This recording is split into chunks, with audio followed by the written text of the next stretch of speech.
Après avoir passé la nuit à pleurer, Flore est contactée par la police pour identifier le corps d'Arnaud à la morgue. Ne voulant pas infliger une telle épreuve aux enfants Molina, la directrice d'Info 7 sollicite son fils pour l'accompagner. De leur côté, Charlie et Luc préviennent Pauline de la mort de leur père, laquelle prend aussitôt un billet d'avion pour la France et promet d'être à 7 le lendemain dans la journée. Alors que Luc est soulagé de savoir leur mère auprès d'eux, Charlie n'est pas sûr que ce soit une bonne idée. Pendant ce temps, au poste de police, Karim est en charge de l'enquête. Martin pense que la mort de Molina est accidentelle mais souhaite malgré tout écarter au préalable toutes les autres pistes avant de classer l'enquête. Par la suite, Karim retrouve Flore et Bar pour qu'ils identifient officiellement la dépouille d'Arnaud. Brisée de constater qu'il s'agit bien de l'homme qu'elle aime, Flore voudrait le toucher une dernière fois mais Karim l'en empêche tant que l'enquête est en cours. Bar quant à lui quitte la pièce pour aller vomir, suivi par Karim qui le rejoint pour prendre de ses nouvelles et lui parler du trafic de chiens. Le jeune homme revient sur ses propos et confesse au policier qu'il n'a rien à reprocher à son beau-père, précisant qu'il l'a accusé pour l'embêter.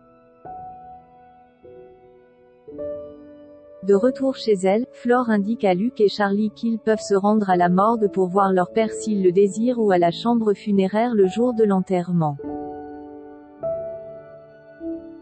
Face aux nombreuses questions des deux adolescents, elle raconte qu'Arnaud semble apaisé et Charlie se dit alors soulagé de savoir que son père n'a pas souffert.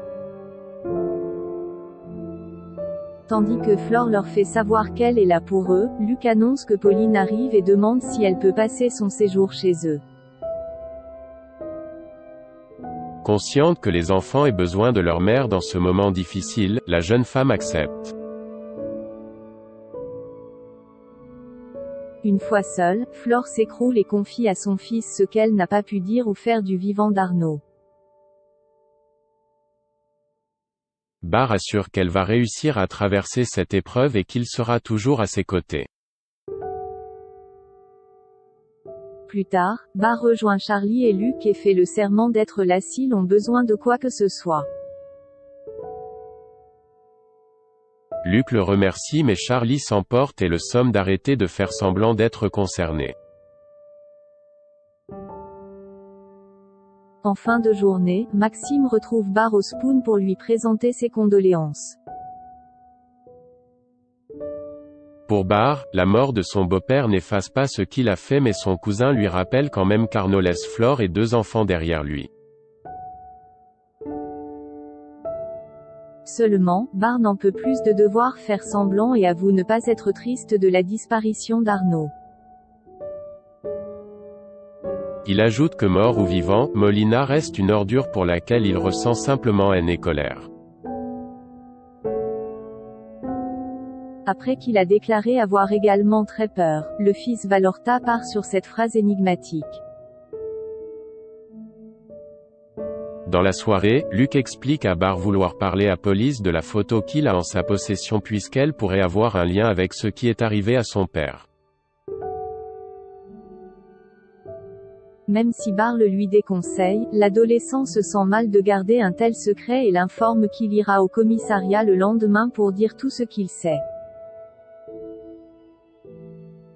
William a prévu de faire une surprise à ses filles et de les emmener faire du char à voile afin de passer un moment en famille.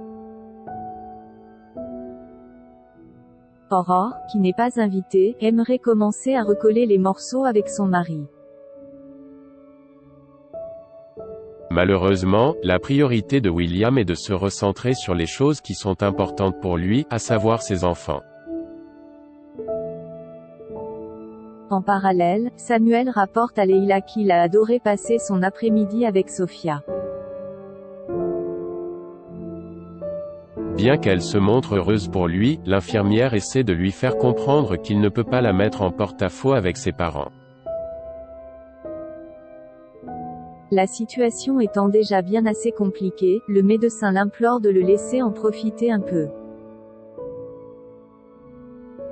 À la fin de la journée, William attend ses filles à la sortie du lycée et récupère leur téléphone portable pour profiter pleinement de leur activité ensemble.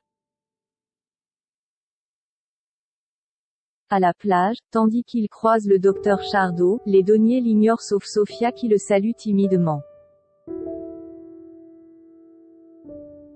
Blessé, Samuel retrouve Virginie et expose son désir de passer du temps avec sa fille sans avoir à se cacher.